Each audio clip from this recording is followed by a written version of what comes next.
Hey, it's Deb Putnoy here in the Art for a Change studio and the Drawing Lab in Boston, Massachusetts. And happy Friday to everyone. Want to jump on here before the weekend and wish everyone a happy weekend.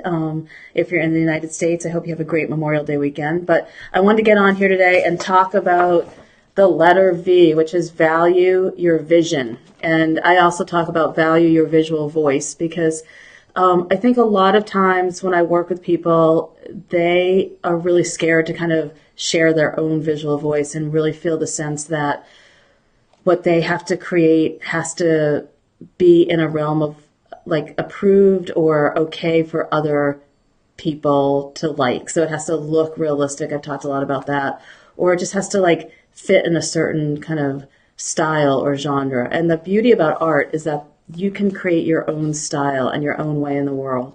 And so my goal through all of this is to help you build confidence in your own mark making style and your own visual voice and in the own way that you use art in the world. And even if you're not an artist, even the way, if you're a coach and you're drawing your, plays on a whiteboard, just even have confidence in that, not worried about like, am I doing it right, but to value your own visual voice. And I actually brought some books of different artists that have really distinct visual voices, and they followed, it might have taken time over time to find their voice, but this is a wonderful illustrator, Saul Steinberg, who does great kind of cartoons and illustrations.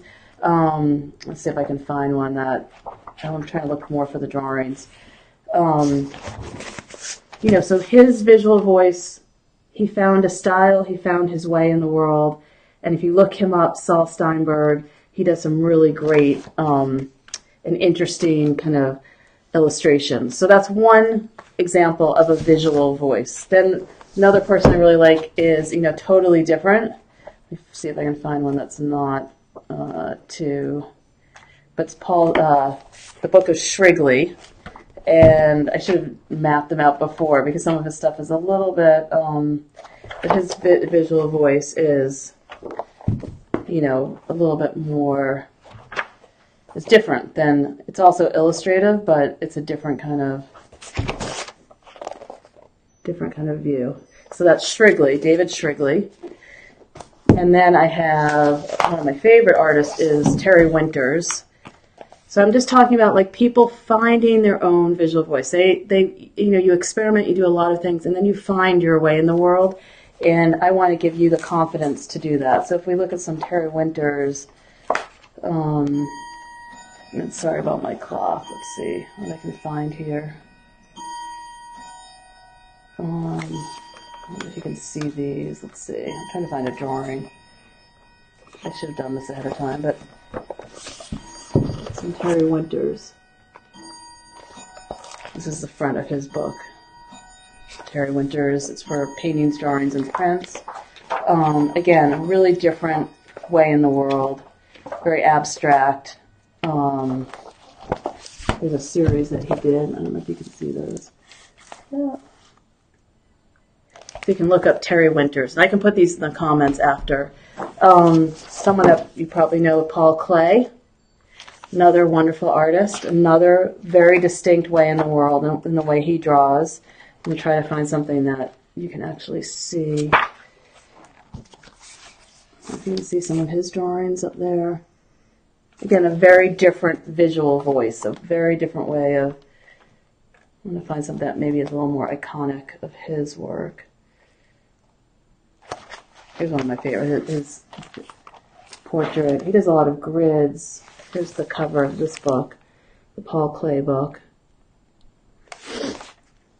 And then this is a book called What is Drawing? I love this book. And there's an artist that does blind contours. His name is Claude Heath. And we've talked a lot about blind contours here. But he sets up blind contour stations like that. And then you can see him drawing he'll set up his blind contours in these. So he draws over on these stations,